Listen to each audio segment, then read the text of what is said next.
सोन्यावर तेवढं प्लस एवढं घ्या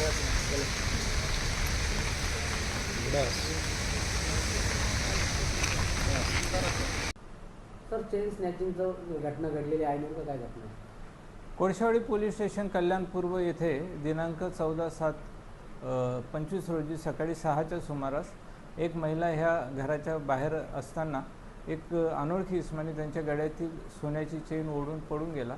त्या बातमीचा आशय घेऊन आम्ही कोळशावाडी पोलीस स्टेशनमध्ये गुन्हा दाखल केला. तेथील वरिष्ठ पोलीस निरीक्षक नायदे साहेब यांच्या मार्गदर्शनाखाली या गुन्ह्याचा तपास चालू होता. तपास चालू असताना आम्ही एका इसमाला ताब्यात घेतलेले आहे. त्याच्याकडून ही सोन्याची सोनसाखळी जप्तही केली आहे. त्यांनी हा गुन्हा केल्याचे कबूल केलेले आहे. त्याला मान्य न्यायालयात हजर करण्यात आलेले आहे. ह्या गुन्ह्याचा पुढील तपास सुरू. चोरी करण्याचा नेमका काय उद्देश होता, काय मोडस होती त्याची? त्याची चोरी त्यांनी घराचं भाडं भरलं होतं, ती चोरी करून त्यांनी त्याच्यात. त्याचं बॅकग्राऊंड काय आहे आरोपीचं? आरोपीचं तसं बॅकग्राऊंड काही नाही आहे. रेकॉर्ड अद्यापर्यंत काही प्राप्त झालेले नाही आहे. त्याबाबतही आमचा पुढील तपास चालू आहे. घराचं भाडं भरण्यासाठी तो चोऱ्या करत होता का? त्या तपासात तसं त्यांनी फक्त एवढंच सांगितलं की मी ही घराचं भाडं भरायचं होतं मला, म्हणून मी चोरी केली.